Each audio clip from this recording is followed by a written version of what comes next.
ముఖ్యంగా యవనస్తుల సదస్సు. ఈ విలువైన సమయాన్ని మనం అర్థవంతంగా ఉపయోగించుకుందాం. చిన్న ప్రార్థన చేద్దాం. ప్రార్థన. పరలోకమందున మా తండ్రి, తమ్ముళ్ళ ద్వారా విలువైన తండ్రి, వాక్కును తండ్రి ఇప్పటి వరకు మీరు వినిపించారు. ముఖ్యంగా ఈ పగటి వేళ యవనస్తులతో ముఖాముఖిగా మాట్లాడడానికి తండ్రి, ఏమాత్రం ఎన్నిక లేని మమ్మల్ని తండ్రి మీరు నిలబెట్టి మాట్లాడతారని, మమ్మల్ని వాడుకుంటారని తండ్రి ఎదురు చూస్తున్నాం. తండ్రి, ఎవరెవరు ఏ విధానాల్లో ఏ వ్యసనాల్లో కూరుకుపోయారో మాకు తెలియదు తండ్రి. వాటన్నిటి నుంచి విడుదల పొందడానికి ఈ వాక్యమును తండ్రి వారికి అనుకూలంగా, వారికి అర్థవంతంగా ఉండేలాగున తండ్రి వారితో మీరు మాట్లాడండి తండ్రి. కేవలం తండ్రి ఎవరు శ్రోతలుగా ఉండి వెళ్ళిపోక, ఇది నిజమే కదా, జీవితం యొక్క పరమార్థం ఇదే కదా అని తండ్రి అనేక యవనస్తులు బలపడడానికి తండ్రి ఈ సభలను, ఈ కార్యాన్ని, ఈ ఖర్చును అందరికీ తండ్రి దీవెనకరంగా మార్చండి తండ్రి. మాకు తెలిసి తెలియక ఎవరెవరు తండ్రి ఈ యొక్క సాతాను బంధకాల్లో, రుగ్మతల్లో ఉండి ఇక్కడ కూర్చున్నారో మాకు తెలియదు. వారందరినీ తండ్రి మీ వాక్యము ద్వారా ప్రక్షాళన చేస్తారని కోరుతున్నాం తండ్రి. ఈ సభలకి కనీసం ఒక్క నూతన ఆత్మ అయిన తండ్రి స్థానిక సంఘంలోనికి తండ్రి మీరు చేరుస్తారని కోరుతూ, నన్నును మీ బిడ్డలను అందరినీ మీ చేతులుగా అప్పగించుకుంటూ క్రీస్తున్నామని ప్రార్థన సమర్పిస్తున్నాము తండ్రి. ఆమేన్. త్వరగా కొన్ని విలువైన సంగతులు విందాం. అందరికీ నా వాయిస్ క్లియర్గా ఉందా? చివరి వరకు ఓకేనా? జాగ్రత్తగా విందాం. ప్రసంగి గ్రంథము మీ అందరికీ సుపరిచితమైన గ్రంథము, వచనాలు. ప్రసంగి గ్రంథము 11వ అధ్యాయం 9-10 వచనాలు కలిపి ఉన్నాయి. ఎవరైనా స్పష్టంగా చదివేలు ఎవరైనా ఉంటే చదవండి. యవ్వనుడా, నీ యవ్వనమందు సంతోషపడము, నీ యవ్వన కాలమందు నీ హృదయము సంతుష్టిగా ఉండనిమ్ము, నీ కోరిక చొప్పునను నీ దృష్టి యొక్క ఇష్టము చొప్పునను ప్రవర్తింపుము. అయితే వీటన్నిటిని బట్టి దేవుడు నిన్ను తీర్పులోనికి తెచ్చినని జ్ఞాపకము ఉంచుకొనుము. ఆవిధం కొన్ని విషయాలు ప్రసంగి ఇచ్చిన స్టేట్మెంట్లు చూస్తుంటే ఈ లోకాన్ని వడపోసి మాట్లాడాడు ఆయన. సొలొమోను కాలానికి లేదా సొలొమోను కాలానికి అటు ఇటుగా ఆ ముంగుర్తుగా అనేక మంది మేధావులు ఉన్నారు. సోక్రటీస్ ఉన్నాడు, బుద్ధుడు ఉన్నాడు, గొప్ప గొప్ప రచయితలు ఉన్నారు. జీవితాన్ని సింగిల్ లైన్లో ఎలా మాట్లాడాలో మాట్లాడగలిగే మేధావులు వాళ్ళు. వాళ్ళందరికీ మించిన వాడు ఎవరంటే సొలొమోను గారు. అందుకే సొలొమోను లైఫ్ పర్పస్ కోసం రాసిన పుస్తకాలు చాలా విచిత్రంగా ఉంటాయి. యవ్వనస్తులు ఎలా జీవించాలో తెలియాలంటే సామెతలు చదవాలి. సంసారి ఎప్పుడు గాడి తప్పుతుందో తెలియాలంటే, వాళ్ళ యొక్క కాన్షియస్ ఎలా పనిచేస్తుందో తెలియాలంటే సామెతలే చదవాలి. నెక్స్ట్, భూమి మీద ఏ ఫిలాసఫర్కైనా మిగిలేది లాస్ట్ ఆన్సర్ ఏంటి అన్నది తెలియాలంటే ప్రసంగి చదవాలి. లైఫ్లో దేవుణ్ణి ఆరాధించడానికి బయలుదేరి వెళుతున్నప్పుడు మార్గం మధ్యలో అటు ఇటు తప్పిపోకుండా మన భక్తిని దేవుడి మీదే కేంద్రీకరించి ఆ ఆరాధన స్థలం వరకు సరిగ్గా వెళ్ళిపోవాలి అంటే ఆయన ప్రత్యేకమైన సాంగ్స్ రాస్తారు. Special songs, journey songs. అవి వాటిని యాత్ర కీర్తనలు అంటాడు. సుమారు 12-14 ఉంటాయి. ఆ 14 కీర్తనలు రాసింది మళ్ళీ ఈ సొలొమోను. అవి కీర్తనలేనా? లైఫ్కి మీనింగ్ఫుల్ సాంగ్స్ అవి. ఒకటి కాదు, రెండు కాదు. ఈయన సామెతలు చెప్పాడు, ప్రసంగి గ్రంథం రాశాడు, కీర్తనలు రాశాడు. అక్కడితో నేను వండర్ఫుల్ జడ్జిమెంట్లు ఇచ్చాడు ఆయన. అలాంటి ఆయన్ని మనం సరిగ్గా అడిగితే లైఫ్ మీనింగ్ చెప్తాడు ఆయన. అందుకే చాలా ప్రాంతాల్లో చెప్పిన విషయం మీకు చెప్తున్నాను. ఏదో చెబుతున్నాడు ఆయన. ఏం చెబుతున్నాడు? లైఫ్లో అందరికీ, ముఖ్యంగా మన ఏజ్లో ఉన్న వాళ్ళందరికీ అనిపించేది ఏంటంటే నచ్చిందల్లా చేయాలనిపిస్తుంది. లోకం కూడా మనం చెడగొట్టడానికి మనకి ఏం చెప్తుందంటే, నీకు నచ్చింది చేయరా, ఎవడు చెప్పింది వెనకరా, ఎవడో చెప్పిన మాట నువ్వెందుకు వినాలరా, నీ హార్ట్కి ఏదనిపిస్తే అది చేయరా, నీ హృదయానికి ఏదనిపిస్తుంది చేసారా, నువ్వెవడో చెప్పింది నువ్వు ఎందుకు వినాలని మనం చెడగొట్టి డొక్కు సామెతలన్నీ మనకు చెప్తారు. మనం పెద్ద పోటుగల్లా ఫీల్ అయిపోయి మనం ఏమంటామంటే, అవునరా నువ్వు ఎందుకు ఈ పని చేసావంటే నాకు అనిపించింది, నేను చేశాను. ఏదో పెద్ద హీరోయిజం అయిపోయింది ఇప్పుడు. అందుకే చూడండి, పిచ్చి పిచ్చి పనులు చేసి రీల్స్ పెడుతున్నారు, పిచ్చి పిచ్చి నిర్ణయాలు తీసుకుని పేరెంట్స్ని దుఃఖానికి కారకులు చేస్తున్నారు. వీటన్నిటి వెనకాల ఇలాంటి ఫిలాసఫీలు ఎవరు చెప్పారంటే, చెత్తగాళ్ళు చాలామంది ఉన్నారు సొసైటీలో, క్రీస్తు పూర్వం నుంచి ఉన్నారు. ఇలాంటి దరిద్రపు సొసైటీలో అలాంటి మేధావులని పెద్ద పెద్ద పేటలు వేసుకుని మాట్లాడిన వాళ్ళందరికీ చెప్పు దెబ్బ లాంటి స్టేట్మెంట్లు ఎవరైనా వచ్చారంటే సొలొమోను నుంచి. అందుకే ఆయన మాట్లాడుతూ ఏమన్నాడంటే 9వ వచనంలో, యవ్వనుడా నీ యవ్వనాన్ని ఎలా సంతోషంగా ఉంచాలనుకుంటున్నా అలా ఉంచు. నీ ఫ్రీడమ్కి ఎవరు అడ్డు కాదు. నీ పేరెంట్స్ కూడా నువ్వు ఆన్సర్ చేయాల్సిన అవసరం లేదు. నీకు ఎలా ఉండాలనిపిస్తే అలా ఉండు. నీ యవ్వన కాలమందు నీ హృదయం ఏవేవి సంతుష్టికరమైన కార్యాలు ఎదుగుతుందో వాటన్నిటికీ అనుకూలంగా ఉంచే.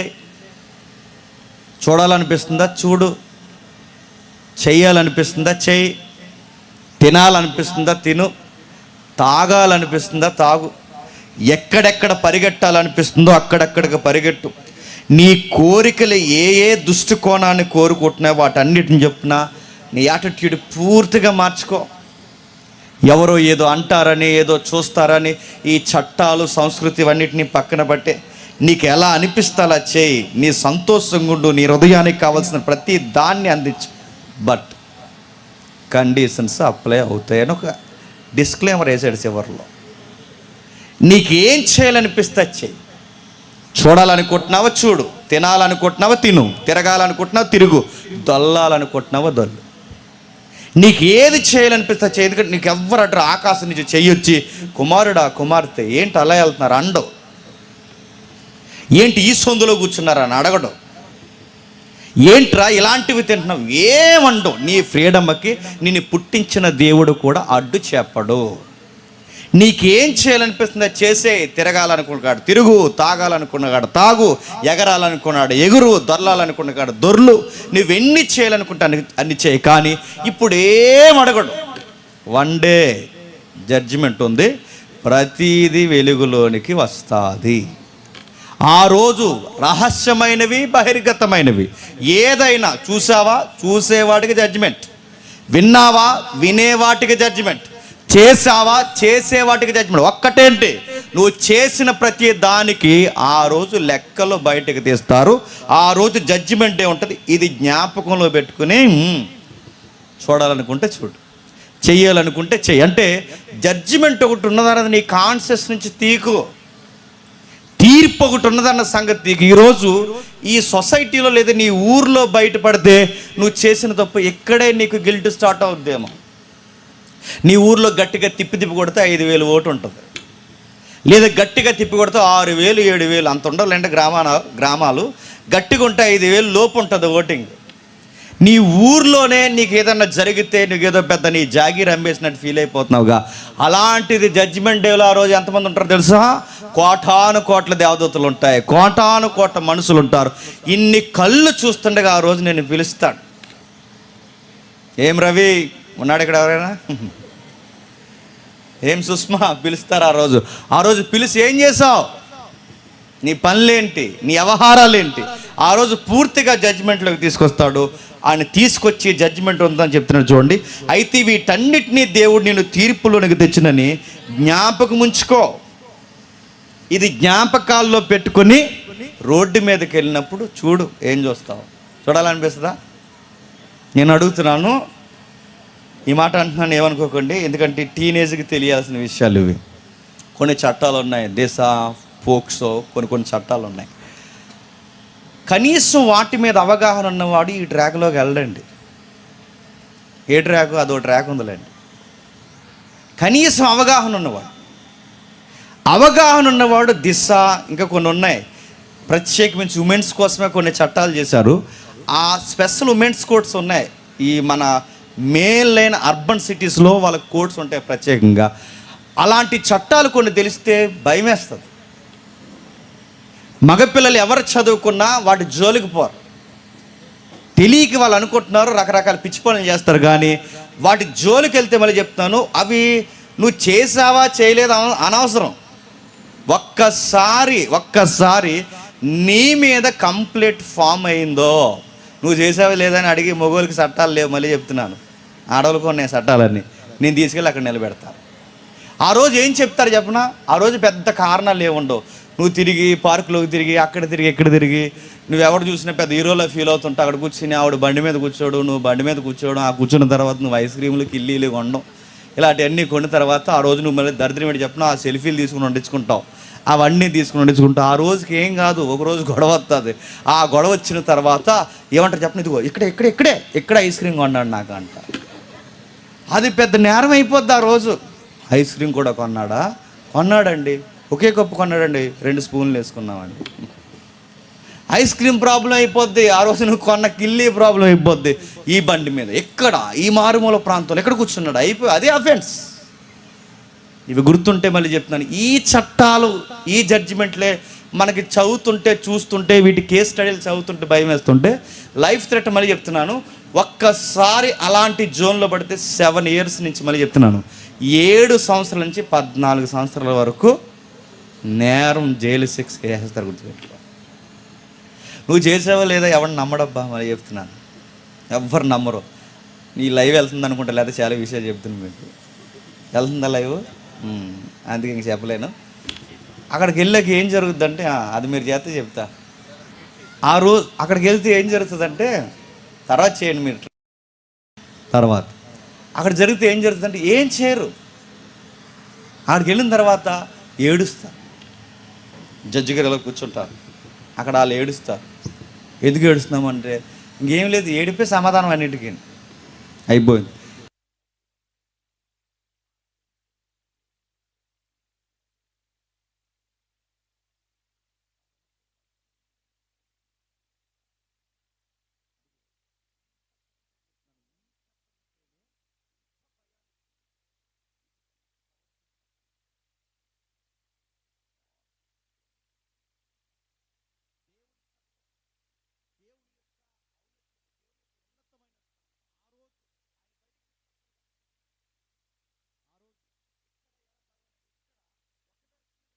కానీ అక్కడ బౌత్ సైడ్స్ ఉంటారు. అక్కడ దేవుడు 2 వెలుగులోకి తీసుకొస్తాడు.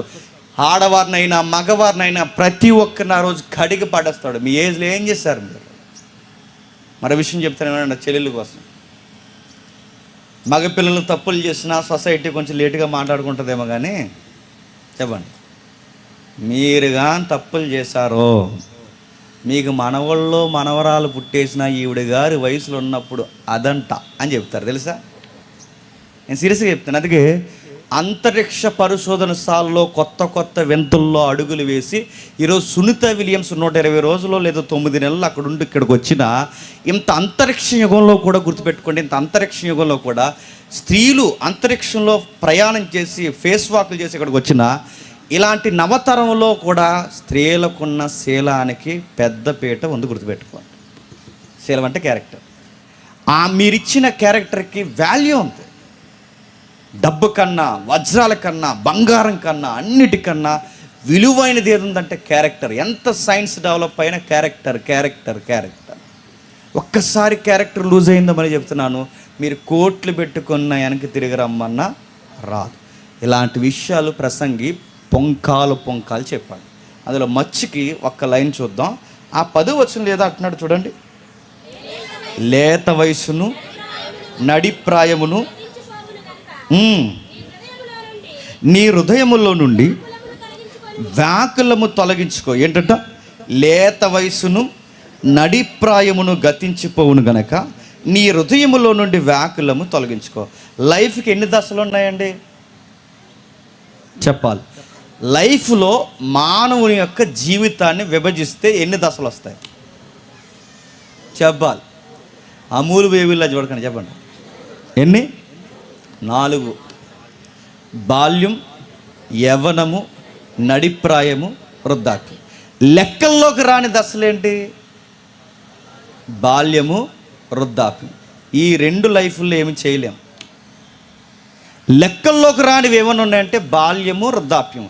లెక్కల్లో లైఫ్ని ఎలా డిజైన్ చేసుకోవాలో ఉపయోగపడే జీవితం ఏది ఉందంటే రెండు, లేత వయస్సు, రెండవది నడిప్రాయం.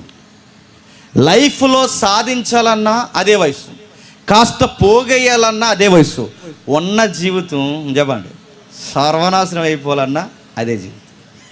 అంటే నువ్వు చదవాలన్నా అదే వయసు, లేదా నువ్వు సంపాదించాలన్నా అదే వయసు, నువ్వు జీవితాన్ని పాడు చేసుకోవాలన్నా అదే వయసు. అందుకే సొలొమోను మొదటి దశని రెండవ దశని పక్కన పెట్టి ఏ విషయాల్లో వాటిని కేంద్రీకరిస్తున్నాడు 10వ వచనంలో, లేత వయస్సు నడిప్రాయము గతించిపోవును గనక నీ హృదయములో నుండి వ్యాకులము తొలగించము. లేత వయసు అంటే 13, 14, 16, 17, 18, 19, 20 టీ వస్తుంది చూసారా, ఆ టీనే టీనేజ్ అంటారు. 13, 14, 16, 17, 18, 19, 20 ఈ టీనేజ్ ఎలా ఉంటుందంటే అదోలా ఉంటుంది, చెప్తే వినరు. ఎలా ఉంటుందంటే లింగు అంటే 10th వస్తుంది కానీ 10th ఇంటర్లోకి వస్తారు. ఈ లింగు అంటే 10th క్లాస్ అయ్యేసరికి వీళ్ళకి అదో రకమైన ఫీలింగ్ ఉంటుంది. ఏ ఫీలింగ్ అంటే ప్రపంచంలో ఇంకెవరికి ఏమీ తెలియదు, చెప్పండి మాకే తెలుసు. అందుకే అమ్మ నాన్న ఏమైనా చెప్తున్నారు అనుకుంటే ఆ వయసులో ఎలా ఉంటుంది అనుకో, మాకు తెలుసులే అంటారు. నాన్న ఏమైనా చెప్పాడు అనుకో, మాకు తెలుసు డాడీ అంటారు. అమ్మ ఇంకా లోకు కదా, అమ్మ ఏమని చెప్తుంది అనుకో, మాకు తెలుసులే. మీ కాలం వేరు, మా కాలం వేరు. అందుకే వాళ్ళకి ఏది బుర్రకెక్కదు. ఆ టైంలో హీరో మాదిరి ఉంటారు. అందుకే ముఖ్యంగా యవనస్తులు చూడండి, ఆ ఏజ్లో ఉన్న వాళ్ళు బండితోలి విధానం చాలా డిఫరెంట్గా ఉంటుంది. మీరు చూడండి, తినంగా తోలరు, అలా తిప్పుతాడు, ఇలా తిప్పుతాడు, ఇలా తిప్పుతాడు, అలా తిప్పుతాడు, ఇలా తిప్పుతాడు. 2 కుక్కలు ఉంటాయి, ఆ కుక్కల మధ్యలోంచి ఎలనెత్తుంటాడు. ఆ ఏజ్లో వాడికి హీరోయిజంలా ఉంటుంది. ఫ్రంట్ వీల్ లేపుతుంటారు, బ్యాక్ వీల్ లేపుతుంటారు, హ్యాండిల్ వదిలేస్తుంటారు, వాడు విచిత్ర విన్యాసాలు చేస్తారు. వాళ్ళ డ్రెస్ కోడ్ కూడా మీరు గమనించండి, ఒక పద్ధతి అయిన బట్టలు వేసుకుని, ఎందుకు ఇలా నలుగురులు వచ్చినప్పుడు వాళ్ళకి సెపరేట్ ఇమేజ్ ఉండాలని సిరిగిన ప్యాంట్లు వేసుకుంటారు. మీరు చూడండి, చిరిగిన సొక్కాలు వేసుకుంటారు. మీరు చూడండి, ప్యాంట్లు తిరగేసేసుకుంటారు. మీరు చూడండి, ఆ ఏజ్లో ఉన్న ఆడపిల్లలు కూడా సీవ్లెస్కి ఎక్కువ ఇంపార్టెంట్ ఇస్తారు. మీరు చూడండి, ఎందుకంటే ఈ మాట అంటున్నాను ఏమనుకోకండి, వాళ్ళ అంద ప్రదర్శన ఎక్కువ చేస్తారు. అంటే అట్రాక్షన్, అందరూ మనల్ని చూడాలి, అందరూ మనల్ని సెపరేట్గా గమనించాలి. వాళ్ళు ఏదైనా చేస్తారు. ఆ ఏజ్ అలాంటిది, లేత వయసు. అందుకే చదువు ఎక్కదు, ఏమైనా చెప్తుంటే బుర్రకెక్కదు, విలువలలే జాగ్రత్త, ఇప్పుడు చదువుకుంటాను రేపు పొద్దున పునాదులు అంటే అప్పుడు వరకు ఉన్నప్పుడు చూద్దాంలే అంటారు. ఎన్నో మాటలు మాట్లాడుతుంటారు లేత వయసులో. ఎలా స్టార్ట్ అవుతుంది లైఫ్ మనకు తెలుసు. బాల్యం, చక్కగా పుడతాం, చెప్పు పుడతామా? మనకు చెప్పు కంటారా? మనకు రంగు ఏంటో మనకు తెలుసా? మన డిఎన్ఏలు మనకు తెలుసా? ఏమీ తెలియదు. పుట్టించిన ఆయన వల్ల పుట్టాం. ఆ పుట్టిన తర్వాత మనకు తెలుసు, విచిత్రంగా మానవులకు ఒక నేచర్ ఉంటుంది, దేవుడు పెట్టిన గొప్పతనం. ఆ నేచర్ ఏంటంటే బిడ్డ పుట్టిన వెంటనే అమ్మ రొమ్ములు ఎత్తుక్కుంటాడు. ఆ ఎత్తుక్కునే అమ్మ రొమ్ములు ఎత్తుక్కున్న వాడు పాలు తాగుతాడు. ఆ పాలు తాగడం దగ్గర నుంచి వాడు ఎదిగి కాస్త వాడికి బాల్యంలో అలా వయసు పెరగకూడదు. ఎక్కడ లేని అడుగులు నేర్చుకున్న వాడు బుల్బులు మాటలు వస్తాయి. వాడు లైఫ్ చాలా బాగుంటుందండి. బాల్యం ఎంత బాగుంటుందంటే రాజులా బతుకుతాం. స్కూల్కి వెళ్ళక్కరొద్దు, ఉద్యోగానికి వెళ్ళక్కరొద్దు, పొద్దున్నే లేవాల్సిన అవసరం లేదు, మనం ఎవరికి అకౌంటబిలిటీ కాదు, రాజులా ఉంటాం. ఉండమా? నాకు ఒక పాప ఉంది, ఇప్పుడు 2 years అమ్మాయికి. ఆ అమ్మాయి అంటే నాకు చాలా ఇష్టం. తన డైపర్ కూడా తను తీసుకోదు, మనమే తీయాలి. రాజు స్నానం చేయించడం చెప్పదు, మనమే చేయించాలి. అప్పుడు ఏది టైంకి తింటుందో మనం చూసుకోవాలి, వాళ్ళ డైపర్లు మనం మార్చాలి, వాళ్ళు నిద్రపోతారని మనమే గెస్ చేయాలి, వాళ్ళని బుజ్జగించాలి. ఇదంతా ఎవరికి జరుగుతుంది చెప్పినా? రాజుకి జరుగుద్ది. రాజు స్నానం చేస్తాడా? చేయిస్తారు. రాజు భోజనం తింటాడా? తినిపిస్తారు. రాజుకి బెత్తేసుకుంటాడా? బెత్తలేస్తారు. దీన్ని రాయల్ లైఫ్ అంటారు. ఇలాంటి రాయల్ లైఫ్ ఎవరికి నడుస్తుంది? బాల్యంలో నడుస్తుంది. ఈ రాజరికపు లైఫ్ అలవాటు అయిన తర్వాత ఒక మంకు పొట్టు వస్తుంది వాళ్ళకి. ఆ మంకు పొట్టు ఏంటంటే కావాల్సిందల్లా అడుగుతారు. డాడీ నాకు అది కావాలంటాడు. ఏట్రా అంటే ఆ లారీ కొను అంటాడు. మన బాబు లారీ కొనగలరా? ఆడికి అనవసరం మా నాన్న సంపాదన ఎంత, మా నాన్న ఈఎంఐలు ఎంత, మా నాన్న ఉద్యోగం ఏంటి, ఆడికి అన్నీ అనవసరం. నువ్వు లారీ కొంటావా కొనకపోతే ఈ రోడ్డు మీద పడి దొలుతాను అంటాడు. మొత్తం మీద కొంటారు. ఏం కొంటారు? లారీ కొండు, ఓ ప్లాస్టిక్ లారీ కొంటాడు. విమానం కొనమనే కందిరీగలు ఉన్నాయి పిల్లలు, తెలుసా? నాకు విమానం కావాలంటాడు. విమానం ఎక్కడి నుంచి కొంటాడు? రిలయన్స్ అమ్మని వాళ్ళ నాన్న విమానం కొనడానికి. ప్లాస్టిక్ విమానం కొంటాడు. ఇలా జరుగుద్ది, ఇలా నడుస్తుంది, లైఫ్ అంతా ఆనందంగా వెళ్ళిపోద్ది. ఆ బాల్యంలోంచి సడన్గా ఒక జీవితంలోకి అడిగేస్తాం, దాన్నే టీనేజ్. అప్పుడు ఎలా ఉంటుంది అంటే, టీనేజ్లో కొత్త కొత్త రంగులు కనబడుతుంటాయి, గాల్లో తేలినట్టు ఉంటుంది. కొన్ని పాటలు ఉంటాయి కదండి, స్పూన్లు టన్ను బరువులు అయిపోతుంటాయి. దిక్మల పాటలు మేము చదువుకున్నప్పుడు వచ్చేయాలని రకరకాలుగా అనిపిస్తుంది. అరే నీకు గర్ల్ ఫ్రెండ్ లేకపోతే ఎలాగరా, గర్ల్ ఫ్రెండ్ అంటే ఏంటనుకుంటున్నారు, బూస్టరా, ఇలాంటి చెత్త రచనలన్నీ మనకు కనబడుతుంటాయి. తెగ ఫీల్ అయిపోతుంటాయి, ఎక్కడో తెలియని ఏదో ఫీల్. ఆ ఫీల్ వీడికి ఏమనిపిస్తుంది అంటే, జెండర్ అట్రాక్షన్ ఉంటుంది కదా, ఆ ఏజ్లో జెండర్ దేవుడు పెట్టాడు, అది మ్యారేజ్ కోసం పెట్టింది. జెండర్ అట్రాక్షన్ ఉంటుంది అంటే, మగ పిల్లోడిని చూస్తే ఆడపిల్లకి అట్రాక్షన్ ఉంటుంది, ఆడపిల్లని చూస్తే మగ పిల్లోడికి అట్రాక్షన్ ఉంటుంది. ఆ అట్రాక్షన్లో వీళ్ళు ఏం చేస్తారంటే, చదువు ఎక్కదు, టాలెంట్ ఉండదు, ఏమీ ఉండదు. మొత్తం వాళ్ళు చదువుకున్న ఆ బేసిక్స్ లెసన్స్ పెట్టి వీళ్ళు ఏం చేస్తారంటే, ఎవరో ఒక అబ్బాయినో అమ్మాయినో ప్రేమిస్తారు. ఒకరోజు ఇంటికి వస్తారు, మమ్మీ డాడీ సీరియస్గా నీకు విషయం చెప్పాలి. ఏంట్రా అని అడిగితే, మీరు ఏమనుకున్నా అనుకోకపోయినా మీకు విషయం చెప్పాలి, నేను ప్రగాఢముగా ఒక అమ్మాయిని ప్రేమిస్తున్నాను. ప్రగాఢంగా ప్రేమించడం ఏంట్రా అని అడుగుతారు. నేను చాలా హార్ట్ఫుల్గా అమ్మాయిని ప్రేమిస్తున్నాను, మీరు ఒప్పుకున్నా ఒప్పుకోకపోయినా ఆ అమ్మాయినే చెప్పండి పెళ్లి చేసుకోండి. ఎక్కడ్రా, ఆ 3-5లో ఉంది. ఏం చేస్తుందిరా, మా కాలేజే. నువ్వు చదువుకునే టైంలో నీకు పెళ్ళాడురా, నహీ జిందగీ చేస్తారా చేయరా అని అడుగుతా. ఆ పిల్ల కూడా చెప్తుంది, మమ్మీ డాడీ నా మనసు బాగోట్లేదు, నేను ఒక అబ్బాయిని ప్రేమిస్తున్నా అంట. ప్రేమేంటమ్మా, నువ్వు చదువుకోవాలి, నీకు మంచి ఫ్యూచర్ ఉంది, నీకోసం మేము ఎన్నో ఆలోచిస్తున్నామంటే నాకు అనవసరం, నేను ఆడిని ప్రేమిస్తున్నాను, నాకు చేస్తా. ఎవడ ఆ గడ్డ మీద వా అని అడుగుతారు. ఆడి వాటం, ఆడి చిరిగిపోయిన బట్టలు, ఆడి నడుతున్నాడు, ఆయన నరం పీకలో ఉన్నాడు. ఆడి నీకేమి నచ్చాడంటే, అలా అనకండి, మీ కొలతో కాదు నా కొలతో చూడండి. ఇలా డైలాగులన్నీ ఉంటాయి ఆ 17 ఏళ్ళ వయసులో. ఇలాంటివన్నీ నడుస్తుంది. టీనేజ్లో ఇలాంటి వాటి చెప్తాను. మొత్తం మీద చెప్పకుండా, చేయకుండా కాలేజ్ గురువులు మోసం చేసి, పేరెంట్స్ని మోసం చేసి, వీళ్ళందరినీ మోసం చేసి వన్ డే మ్యారేజ్ చేసుకుంటారు. ఆ మ్యారేజ్ అయిపోలేదు, మ్యారేజ్ చేసుకోలేదు, ఇంట్లోంచి వెళ్ళిపోతారు. ఆ ఇంట్లోంచి వెళ్ళిపోయిన తర్వాత సరిగ్గా ఒక 1 వీక్ 2 వీక్స్ గట్టిగా తిరుగుతారు. ఆ తిరిగిన తర్వాత ఇంకా ఆ శారీరకమైన వేడి అంతా వ్యవహారం అంతా అర్థమైన తర్వాత అప్పుడు బాగా వినండి, ఇంకా తిరుగు రాలేరు, వస్తే తోలుదేస్తారు, ఏమీ చేయలేరు. అప్పుడు ఏం చేస్తారు, లైఫ్ను కంటిన్యూ చేస్తారు. ఆ లైఫ్లో ఏం చేస్తారు, లింగుమని ఇంటర్మీడియట్కి 10థ్కి వీళ్ళు పెళ్ళిళ్ళు చేసుకుంటే వీళ్ళ చదువులు లేనప్పుడు సొసైటీలో వీళ్ళకి ఉద్యోగాలు దొరుకుతాయా? అయినా ఈ రోజుల్లో ఉద్యోగం కొట్టడం అంటే చిన్న పనా? నేను అడుగుతున్నాను. ప్రైవేట్ ఉద్యోగానికే 1,00,000 మంది కాంపిటీషన్ ఉన్నారు, అలాంటి గవర్నమెంట్ ఉద్యోగం అసాధ్యం. ఇప్పుడు వీళ్ళకి చదువు లేదు, వీళ్ళకి టాలెంట్ లేదు, పనిలో ఏమైనా నిపుణత ఉందో ఏమీ లేదు. ఇప్పుడు ఏం చేస్తారు, ఈ ఆడపిల్ల ఈ మగపిల్లడు కలిసి ఏం చేస్తారు, ఏదో చిన్న ఇల్లు ఏ గుడుసు అద్దెకు తీసుకుంటారు. ఏం చేస్తారు, తినడానికి మరి డబ్బులు కావాలిగా. అప్పుడు ఏం చేస్తారు, ఓ పానీపూరి కొట్టో పాసిపోని పూరీలో సెంటర్లో అమ్ముకుంటారు. అదేగా చేసేది. రేపు పొద్దున్న వీళ్ళకి 5 years గడిచిన తర్వాత అప్పుడు అంటారు, లైఫ్లో తీసుకున్న తప్పుడు నిర్ణయం వల్ల ఈరోజు పూరీలు అమ్ముకుంటున్నామని అర్థం. నిజంగానే అర్థమవుద్ది. అప్పుడు నాన్న గుర్తొస్తాడు, అమ్మ గుర్తొస్తారు. అప్పటికే ఈ వేడి మీదకి కంగ్రాచులేషన్స్ చెప్పేస్తారు. అప్పటికే కంగ్రాచులేషన్స్, మీరు తల్లి కాబోతున్నారు, తండ్రి కాబోతున్నారు. ఇప్పుడు బిడ్డ పుట్టేస్తారు. ఈ బిడ్డ పుట్టేసిన తర్వాత వినండి ఎలా ఉంటుందో. ఈ బిడ్డ పుట్టేసిన తర్వాత ఆ బిడ్డ ఎదుగుతాడు.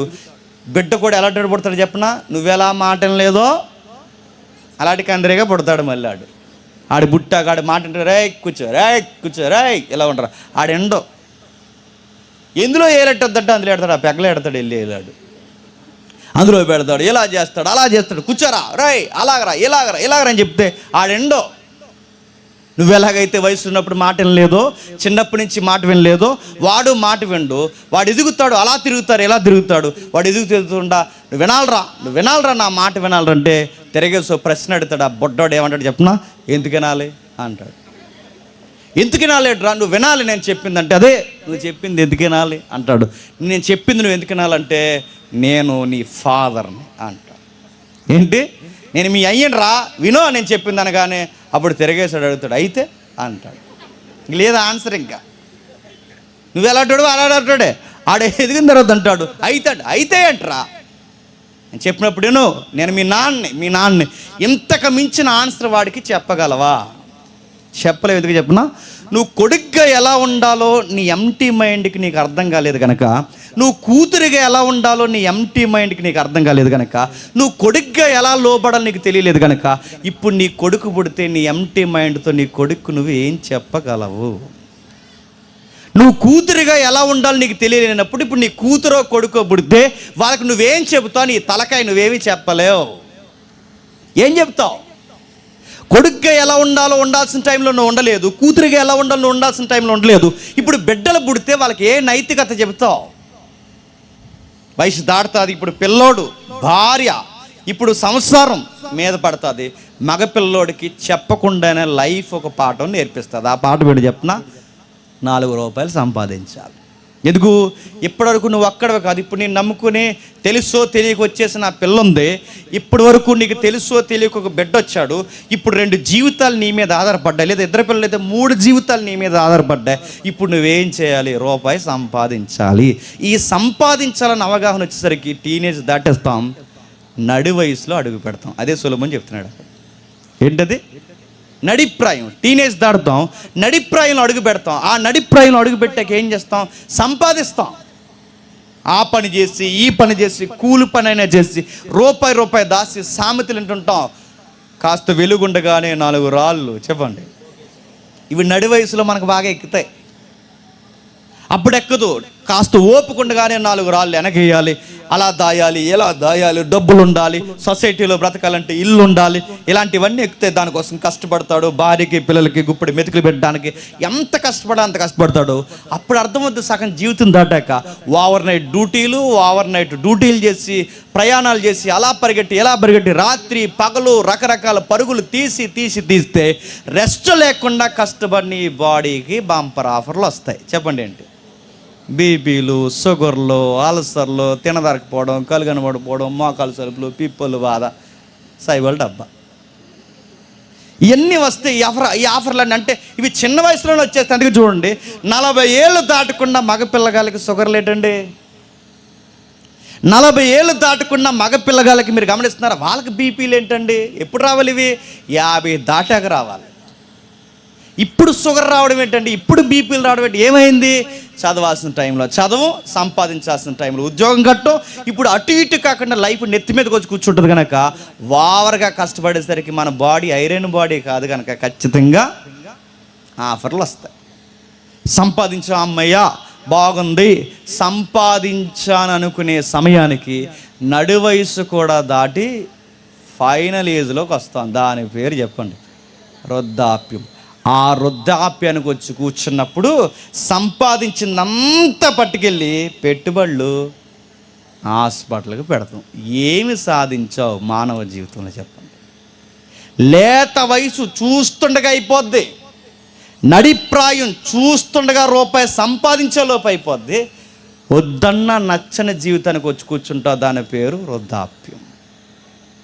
అప్పటి వరకు బాగానండి, ఈ లైఫ్ ఇలా చూస్తుండగా మారిపోతుంది, లేత వయసు చూస్తుండగా అయిపోతుంది, నడిప్రాయం చూస్తుండగా అయిపోతుంది, వృద్ధాప్యం కూడా చూస్తుండగా వచ్చి అక్కడ కూర్చుంటామన్నది మర్చిపోతాం. మర్చిపోయి ఏం చేస్తాం తెలుసా?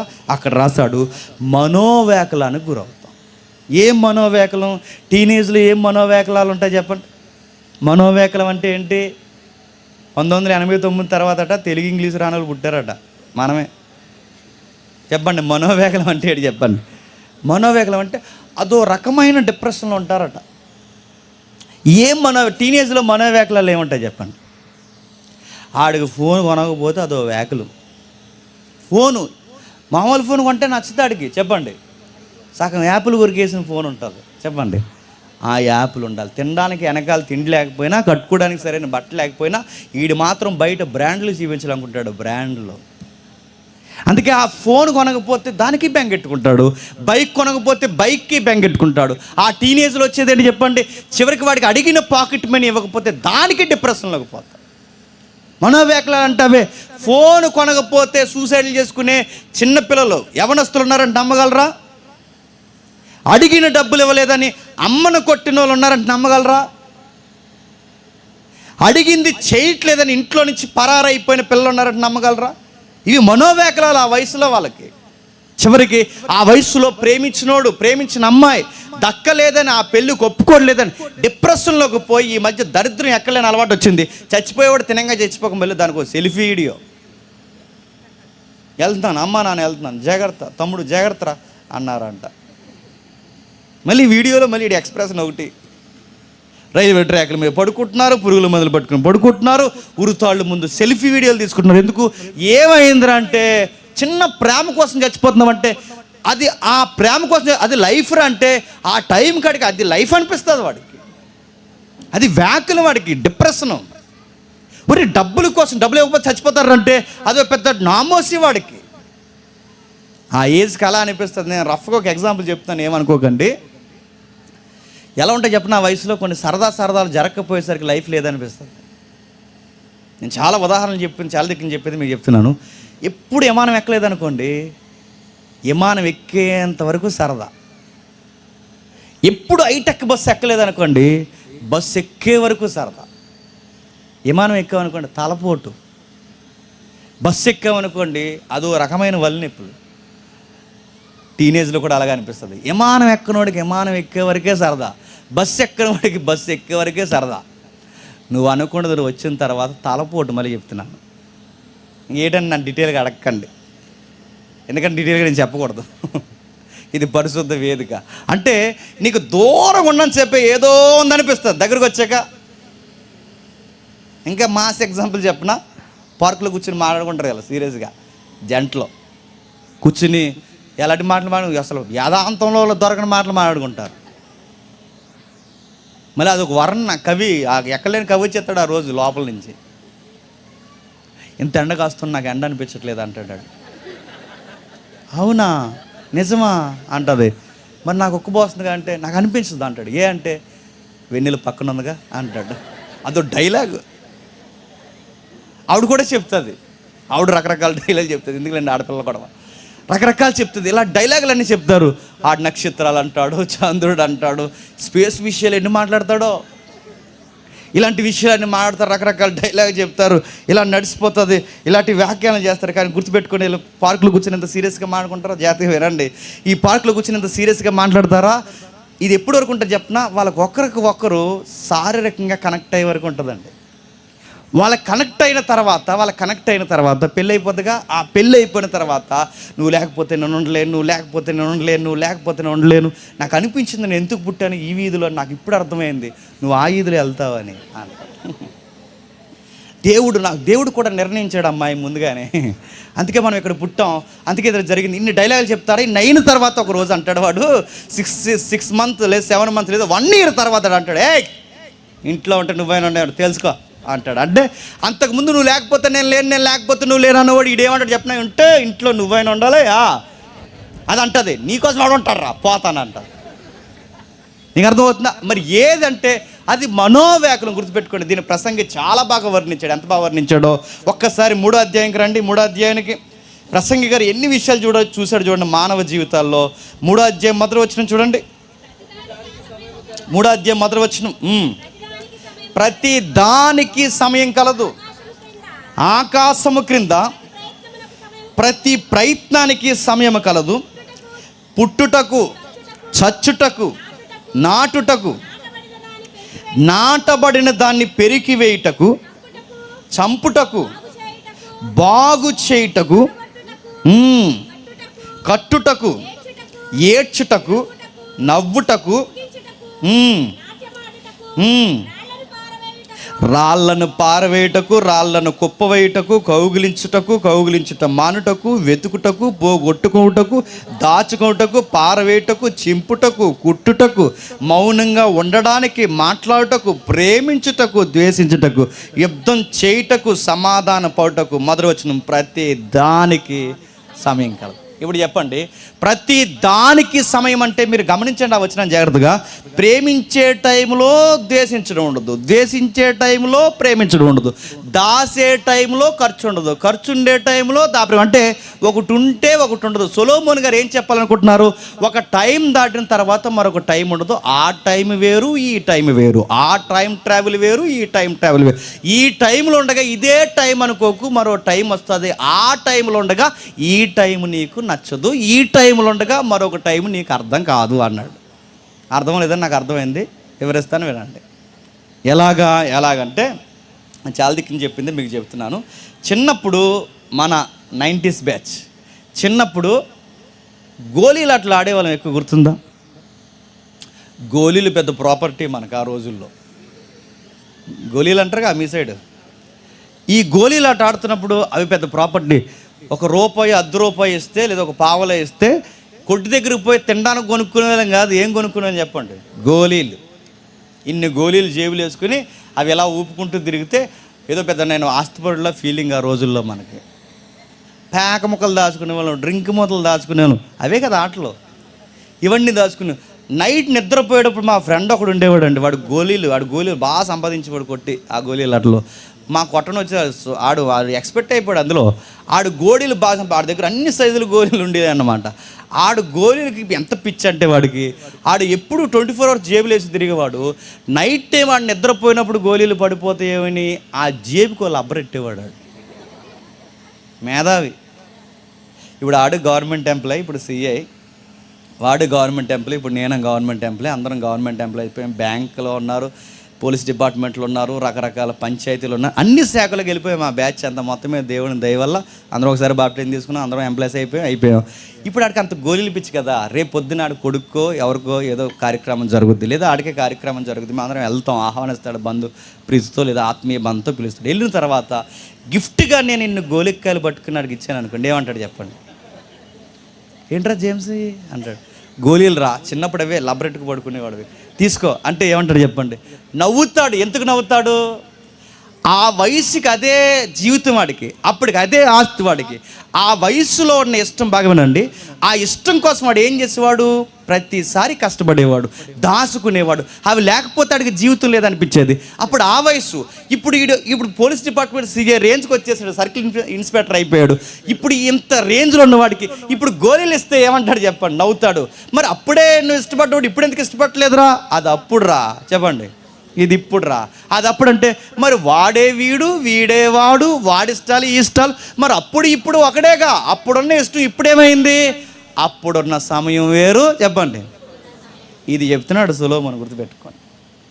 మనం అనుకుంటాం టీనేజ్లో కొన్ని ఇష్టాలు ఉంటాయిగా, అవి జరగకపోతే ఇంక ఈ సమయంలో ఈ ఛాన్సిప్తో లైఫ్ లేదనుకుంటాం. కానీ గుర్తుపెట్టుకోండి, ఒక 5 years దాటేసి అనుకోండి, మిమ్మల్ని చూసుకుని నవ్వు వస్తుంది. ఏంటి దీనికోసం ఏడ్చానా అని, ఏంటి వీటి కోసం ఏడ్చానా అని, అప్పుడు నవ్వు వస్తుంది. అరే ప్రతి దానికి. అందుకే చూడండి, ఆడపిల్లలు చిన్నప్పుడు ఈ చిన్న చిన్న గిన్నెలతో ఆడుతుంటారు.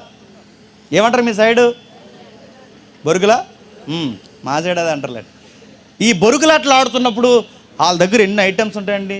చిన్న బౌల్స్ ఉంటాయి, రైస్ బౌల్ ఉంటుంది, కర్రీ బౌల్ ఉంటుంది, గరిట్లు, గ్యాస్ స్టవ్లు, గ్యాస్ సిలిండరు, అన్నీ చిన్న చిన్నవి ఉంటాయని అడుగుతున్నాను. ఆ పిల్లకి ఎంత పిచ్చిగా, చిన్నప్పుడు ఆడేవారు ఎంత పిచ్చిగానో వాటికి కవర్లేసి మళ్ళీ జాగ్రత్తగా అటక మీద దాసి మళ్ళీ పొద్దున్న చేసి ఇంత ఇలా దాస్తారు. ఈ పిల్ల ఇంత ఇలా ఆడుతుంది కదా, రేపు పొద్దున్న ఈ అమ్మాయికి బీటెక్ లేదా డిగ్రీ అయిన తర్వాత పెళ్లి చేసేస్తారు. పెళ్లి చేసిన తర్వాత ఆ పిల్ల వెళ్ళిపోతున్నప్పుడు కట్నంగా సారిగా పెట్టామనుకోండి, ఏమంటుంది చెప్పండి? తీసుకో చిన్న స్టవ్, చిన్న గ్యాస్ సిలిండర్ తీసుకో అన్నాం అనుకోండి, ఏమంటుంది చెప్పండి? నవ్వుతుంది. ఏంటి నాన్నమ్మ నాకు ఇవి పెడుతున్నారంటే, వాటితోనే ఆడదానివే పిచ్చిగా తీసుకో అంటే ఏమంటుంది చెప్పండి? నవ్వుతుంది. అది అప్పుడు నానమ్మ చెప్పండి, ఇది ఇప్పుడు నానమ్మ. మరి ఆ పిల్ల ఈ పిల్ల ఆ పిల్లగా ఏమవుతుంది? చిన్నప్పుడున్న ఇష్టాలు పెద్దప్పుడు లేవు, పెద్దప్పుడున్న ఇష్టాలు చిన్నప్పుడు లేవు. అది మీకు అర్థమైతే టీనేజ్లో ఉన్న ఇష్టాలు నడిప్రాయంలోకి వచ్చాక ఉండవు. ఇది మీకు అర్థమైతే ఇప్పుడు మనకు అనిపిస్తున్న ఇష్టాలు రేపు పొద్దునుండో, రేపున్న ఇష్టాలు చనిపోతున్నప్పుడు. అందుకే చూడండి, చనిపోయి వృద్ధుల దగ్గరికి పోయి మన ఇష్టాలన్నీ వాళ్ళకి పెట్టండి, వాళ్ళకి నచ్చవు, వాళ్ళ టేస్ట్లు వేరు. అందుకే సొలొమోను చాలా స్పష్టంగా చెప్తున్నాడు, జాగ్రత్త, ప్రతి దానికి సమయం కలదు, ప్రతి దానికి సమయం కాదు. సమయం పోతే మళ్ళీ సమయము రాదు. ఆ విలువైన సమయం ఏదన్నా ఉందంటే రెండే. ఒకటి లేత ప్రాయము చండే, 2 నడిప్రాయం. ఈ 2 దాటేసాయంటే మళ్ళీ లైఫ్లో రాదు. దేవుడి కోసం పరిగెట్టాలన్నా, జీవితాన్ని కట్టుకోవాలన్నా ఈ 2 సమయాలే. ఈ 2 సమయాలు లవ్ అని, చెత్తని, తిరుగుళ్ళని, వ్యసనాలని, ప్రేమ, దోమ, గడుదు గుడ్డు అని తిరిగావో, ఒక్కసారి ఆ వయసు అయిపోయిందో మళ్ళీ తెచ్చుకుని జీవితం బాగు చేద్దామంటే సమయం నీ చేతుల్లో ఉండదు. అందుకే సొలొమోను గారు అంటున్నారు, జాగ్రత్త మనుష్యుడా జాగ్రత్త. జీవితం దశల వారీగా, తఫాల వారీగా, దశల వారీగా చూస్తుండగా గతించిపోతుంది. నువ్వు వెటకరం అనుకుంటున్నావేమో, నువ్వు సరదా అనుకుంటున్నావేమో, ఈ రంగులు హంగులు పొంగులు ఇవన్నీ లైఫ్ లాంగ్ ఉంటాయి అనుకుంటున్నావేమో. ఎంత అందగాడైనా, ఎంత అందగత్తైనా ఒక్కరోజు నడిప్రాయం దాటిందో మిగిలేది దుఃఖము, ఆయాసమే తప్ప ఇంకేం మిగలదు. ఆ రోజు నువ్వు సాధించింది తిరిగి చూసుకుంటే నీ జ్ఞాపకం వచ్చే ఏమొస్తాయి అనుకుంటున్నావు? పార్కులు గుర్తొస్తాయి అనుకుంటున్నావా? తిరుగులు గుర్తొస్తాయి అనుకుంటున్నావా? ఎగ్గొట్టిన చదువులు గుర్తొస్తాయి అనుకుంటున్నావా? నువ్వు చేసిన మంచి చెడులే వయసు అయిపోయిన తర్వాత మంచం మీద నీకు గుర్తొస్తాయి. ఆ రోజు అదే గుర్తొస్తుంది. ఆ రోజు బిక్కుమని ఒక దశలోకి వెళ్ళిపోతావు. బిక్కుమని ఒక దశలోకి వెళ్తావు. ఆ దశ ఏంటో తెలుసా? దుఃఖ దినములతో కూడుకుని ఆయన అంటున్నాడు, వృద్ధాప్యపు దినాలు అంటున్నాడు. ఈ అధ్యాయం అంతా చెప్పి ఒక అధ్యాయాన్ని కనెక్టింగ్ చేస్తాడు. చూడండి, 12వ అధ్యాయం మొదటి వచనం అంతా చెప్పుకొచ్చి ఏమంటున్నాడు? దుర్దినాలు రాకముందే ఇప్పుడు వీటి యందు నాకు సంతోషం లేదని నీవు చెప్పు సంవత్సరాలు రాకముందు. ఇవి దుర్దినాలు. దుర్దినాలు అనగానే చెడ్డ దినాలు అనకండి. దుర్దినాల్లో మన జీవితంలో చెడ్డ దినాలు ఏంటి చెప్పనా? మన పని కూడా మనం చేసుకోలేని ఒక వయసు వస్తుంది. వృద్ధాప్యం. సొక్కా వేసుకోలేవు, ముద్ద తినలేవు, నిలబడి ఉండలేవు, కూర్చొని ఉండలేవు, పడుకుని ఉండలేవు, నిద్ర పట్టదు, పళ్ళు ఉండవు, చెవులు సరిగ్గా వినబడవు, కళ్ళు కనబడవు. వృద్ధాప్యం. ఆ వయసు నీకు దగ్గరలోకి వచ్చేస్తుంది అనడానికి సైన్స్ గుర్తులేంటో తెలుసా? నల్లగా ఉన్న ఎంట్రుకలు తెల్లగా అవుతాయి. వస్తుంది ఆఫర్, రెడీగా ఉండు. ఒకప్పుడు అక్కడ ఉన్న వాళ్ళు కనబడతారు, ఇప్పుడు ఇక్కడున్నా కనబడరు. రెడీ అయిపో, ఆఫర్ వస్తుంది దగ్గరికి. ఒకప్పుడు కంచం తిన్నా అరిగిపోయేది టకామని. ఇప్పుడు పెరుగన్నం తిన్నా అరగట్లేదంటే బండి బోరుకు వచ్చింది, గుర్తుపెట్టుకో. అయిపోయావు. ఇక్కడ నీకు సిగ్నల్స్ స్టార్ట్ అయ్యాయి. తల మెరుస్తుంది, మీసాలు మెరుస్తున్నాయి, గడ్డాలు మెరుస్తున్నాయి, పళ్ళు లూజ్ అవుతున్నాయి, తింటున్న తిండిలో తేడాలు వచ్చాయి, నిద్రలో తేడాలు వచ్చాయి, నిద్రపోయి లేచే విషయంలో తేడాలు వస్తున్నాయి, శ్వాసలు తేడాలు వస్తున్నాయి. ఇవన్నీ దేనికి? నీ వయసు అయిపోతుంది. ఇవి దుర్దినాలు. ఒకప్పుడు ఎవరు లేకపోయినా సింగిల్గా తిరిగేవాడివి, ఇప్పుడు తోడు లేకుండా ఎక్కడికి వెళ్ళలేవు. అలాంటి వయసు వస్తుందంటే వస్తుంది. ఒకప్పుడు నువ్వు నడిస్తే అందరూ బెంబేళ్ళు ఎత్తిపోతారు, నువ్వు మాట్లాడితే ఇల్లంతా షేక్ అయిపోద్ది. ఈరోజు నువ్వు వస్తుంటే నీ మనవాళ్ళే లేచి నిలబడరు. ఒకప్పుడు ఉతికిన చొక్కా, ఉతికిన లింగి, ఉతికిన ప్యాంట్ వేసేవాడు. ఇప్పుడు నలిగిన చొక్కా, నలిగిన లింగి, ఏదో ఒకటి అడ్డెట్టుకుంటే చాలనుకుంటావు. అడ్జస్ట్మెంట్ లైఫ్ వచ్చేస్తుంది. దాన్ని సొలొమోను అంటున్నాడు. తన లైఫ్లో ఎందుకు ఇలా రాస్తున్నాడంటే సొలొమోను జీవితంలో చాలా పెద్ద దెబ్బలు తిన్నాడు. అందుకే ఎక్కడ లేని పదాలు ఈ పుస్తకంలో ఎక్కువ ఉంటాయి. ఏమని తెలుసా? వ్యర్థము, వ్యర్థము, వ్యర్థము, వ్యర్థము. చెప్పండి, సమస్తం. ఎందుకు అన్నిసార్లు అంటున్నాడు? ఒకసారి చెప్తే సరిపోదు కదండి. బుక్ స్టార్టింగ్లో, బుక్ ఎండింగ్లో, స్టార్టింగ్ ఎండింగ్లో వేస్ట్ అని ఒక్కసారి 2 సార్లు అంటే సరిపోదు కానీ అధ్యాయానికి ఏమంటాడు చెప్పండి? ఎందుకు అన్నిసార్లు అంటున్నాడు? అన్నిసార్లు అనిన మాటే అని, చెప్పిన మాటే చెప్పే వాళ్ళని ఏమంటారు చెప్పిన? ఒకటి పిచ్చోళ్ళు అంటారు, 2 జీవితంలో దెబ్బలు తిన్నోళ్ళు అయి ఉన్నారు అంటారు. గుర్తుపెట్టుకోండి. ఎవరు చెప్తారు చెప్పిన మాట చెప్పి? పిచ్చోళ్ళు చెప్తారు. పిచ్చోళ్ళు ఏమంటారు? చెప్పిందే చెప్పి. ఎందాక చెప్పేవారంటే మళ్ళీ చెప్తాడు. సొలొమోను పిచ్చోడు కాదు. 2వ దశ ఏంటో తెలుసా? జీవితంలో దెబ్బలు తిన్నాడు. ఆయనకి తగిలిన గాయాల నుంచి పుట్టుకొచ్చిన పుస్తకమే చెప్పండి ప్రసంగి గ్రంథం. జీవితంలో చిన్నప్పుడు ఎలా ఉంటుందో చూశాడు, నడిప్రాయం ఎలా ఉంటుందో చూశాడు, వయసు ఎలా ఉంటుందో చూశాడు, అన్నీ చూశాడు. జీవితంలో అన్నీ రాసి చూసి తాగడం ఎలా ఉంటుందో, ఆడవాళ్ళతో ఎలా ఉంటుందో, సంపాదనలు ఎలా ఉంటుందో, ప్యాలెస్ లైఫ్ ఎలా ఉంటుందో, ఒక్కటేంటి అన్నీ చూసి జీవితంలో వడపోసి సూర్యుని కింద మానవుడికి తెలియని నిగూఢమైన సత్యాలు రాశాడు. ఆ సత్యాలే చెప్పండి ప్రసంగి గ్రంథం. నిజంగా జీవితంలో దెబ్బతిన్నాడంటే తిన్నాడు. ఎక్కడ తిన్నాడు, ఎలా తిన్నాడు ఒక్కసారి మీకు అర్థం కావాలంటే మొదటి రాజుల గ్రంథం రండి, ముగించేద్దాం. మొదటి రాజుల గ్రంథం 10వ అధ్యాయం. మొదటి రాజుల గ్రంథం 10వ అధ్యాయం 14 వచ్చిన అనుకుంటా. ఒకసారి చూడండి. మొదటి రాజుల గ్రంథం. ఏటేటా సొలొమోను గారికి వచ్చి బంగారము 300 ఇదియుగాక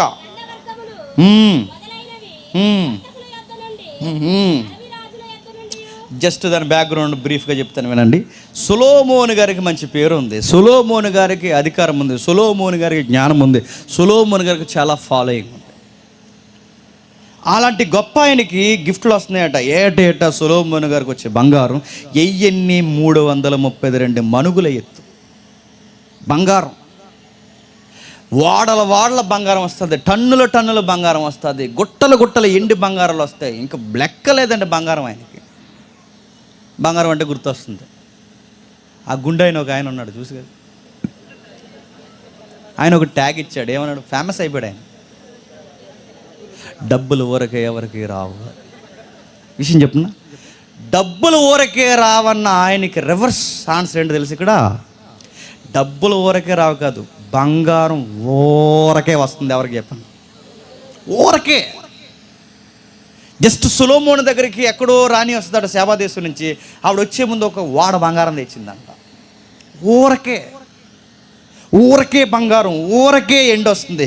ఎన్నో ఇదంతయుగాక గంధవర్గములు ఆ రోజుల్లో ఫేమస్. ఇవి గంధవర్గములు వర్తకుల యొద్ద నుండి, అరేబియా రాజుల యొద్ద నుండి, దేశ అధికారుల యొద్ద నుండి అతనికి చాలా బంగారం వచ్చిచుండు. రాజైన సొలొమోను సుత్తుతో కొట్టిన బంగారం అణువులు గల 200 డాళ్ళను చేయించును. డాలు ఒక్కొక్కటిగా 600 తులములు ఎత్తు. నడుతున్నాను. డాల్ అంటే ఏంటండి? ఎవడైనా బాణం వేసినా కత్తిరిస్తున్నా ఆ ఆయుధం మన మీద పడకుండా, అసాల్ట్ జరగకుండా అడ్డు పెట్టుకునే వస్తువునే చెప్పండి డాల్. ఇలా ఉంటుంది రౌండ్ షేప్లో, ఇలా అడ్డు పెట్టుకునే దాన్ని డాల్ అంటారు. నడుతున్నాను. ఎవడైనా దాన్ని బంగారంతో చెంతాడండి అంటే గురువు గారికి ఎంత బంగారం ఎక్కువైపోయింది మీకు అర్థం అవ్వాలి. బంగారం డాళ్ళు బంగారంతో చేస్తున్నాడట. మరియు సుత్తుతో కొట్టిన బంగారం. సుత్తు అని ఎందుకు వాడతారో తెలుసా? రచయితలు సుత్తుతో కొట్టిన బంగారం అంటే నెంబర్ 1 గోల్డ్ అని. ఇప్పుడు మనం పెట్టుకుంటున్నాం ఆభరణాలు, మా వైఫ్ పెట్టింది. పెట్టుకుంటున్నామా? ఇప్పుడు మెడలో వేసుకునేవి కానీ ఇవన్నీ ఉన్నాయా? ఇవి బిస్కెట్ బంగారం వల్ల తయారవుతాడు. నాకు మొన్నే తెలిసింది.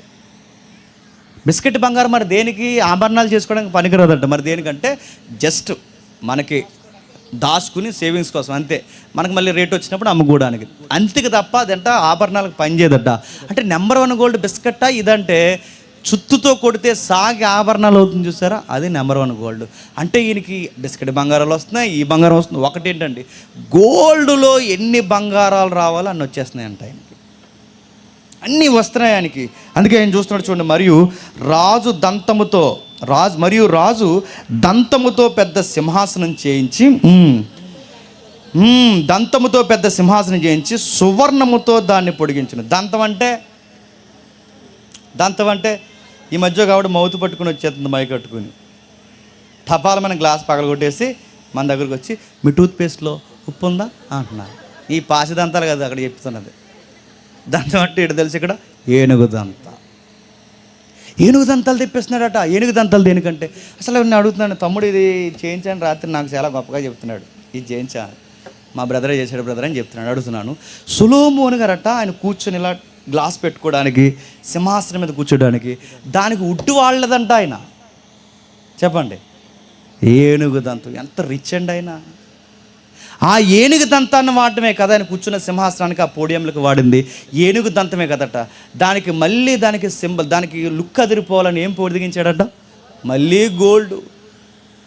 ఇంకా విచిత్రంగా కిందకి చెప్తున్నాను, ఎందుకు ఎవరేస్తున్నాను మీకు అర్థమవుతుంది కిందకి వెళ్ళేసరికి.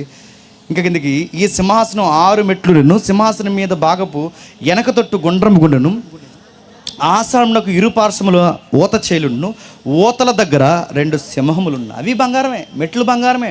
ఊత చేతులు అంటే ఇలా ఎక్కేటప్పుడు ఇలా ఉంటుంది కదా, ఆ ఎక్కుతున్నప్పుడు ఆ సపోర్టు ఏవెత్తున్నావు అవి బంగారమే. అన్నీ బంగారం చేస్తున్నారు. మళ్ళీ వెనకాల ఒక గోల్డ్ అంటే ఉదయిస్తున్నట్టు రౌండ్గా పెట్టాడట. అంటే అసలు సింహాసనాల వెనకాల బ్యాక్గ్రౌండ్లో ఉండాలని టెక్నాలజీ తీసుకొచ్చింది ఎవరో తెలుసా? ఈ కింగే. ఇప్పుడు సీఎం కుర్చీలు వెనకాల పెడుతున్నారు కదా, ఉదయించిన సూర్యుళ్ళు ఏదో పెడుతున్నారుగా. అంటే సింహాసనం వెనకాల బ్యాక్గ్రౌండ్ ఉండాలి, అది గోల్డ్ కలర్లో ఉండాలని ఇలాంటివి తీసుకొచ్చింది ఎవరు తెలుసా? రాయల్టీ తెచ్చాడండి. మొత్తం మీద తెచ్చాడు, అన్నీ చేశాడు, అన్నీ బంగారం. మరియు 21 వచనంలో, మరియు రాజైన సొలొమోను పాత్రల బంగారమే ఉండు. లెబనోన్లో అరణ్యపు మందిరపు పాత్రల బంగారమే ఉండదు, ఎండిది ఒక్కటి లేదు. మందిరంలో పాత్రలు అన్నీ బంగారమేనంట. సొలొమోను దినముల్లో ఎన్నికకి రాలేదు. పాత్రల బంగారం అంటే మీకు ఎవరేస్తాను వినండి. పాత్రల బంగారం అంటే అప్పుడప్పుడు కొంతమంది పోటీగాళ్ళు గొప్పలు చెప్తుంటారు, మా తాత గోల్డ్ స్పూన్ రా అని. రివర్స్ ఏంటి చెప్పనా, మీ తాత స్పూనే గోల్డేమో, సొలొమోను ఇంట్లో స్నానం చేసే డొక్కు గోల్డ్, బకెట్ గోల్డ్, తినే ప్లేటు గోల్డ్, మెట్లు గోల్డ్, ఇంకా చెప్పండి డాలు గోల్డ్, అన్నీ గోల్డ్ గోల్డ్. నువ్వు స్పూన్కి ఎంత బిల్డప్ పెడితే ఇక్కడ అన్నీ చెప్పండి అన్నీ గోల్డే, అన్నీ గోల్డ్. చూడండి ఇంత గోల్డ్ ఉంది ఆయన దగ్గర, ఎంతో ఉంది. ఎన్ని విషయాలు ఉన్నాయో ఇన్నున్న ఆయనకి మీరు గమనించండి. 11వ అధ్యాయంలో మొదటి మాటలో రెండవ అయితే రాజు అయిన సొలొమోను ఫరో కుమార్తెనే గాక ఆ జనముల్లో ఇంకా అనేక మంది పరాస్త్రీలను మోహించి కామతురత గలవాడే వారిని ఉంచుకొని వచ్చిన అతనికి 700 మంది రాజకుమార్తెలైన భార్యలు ఉండెను, 300 మంది ఉపపత్తిని కలిగి ఉండెను. అతని భార్యలు అతని హృదయాన్ని ఆక్యుపై చేశారట. మీరు గమనించండి, ఎంతమంది అంట? 1000 మంది అంట. ఎంతమంది?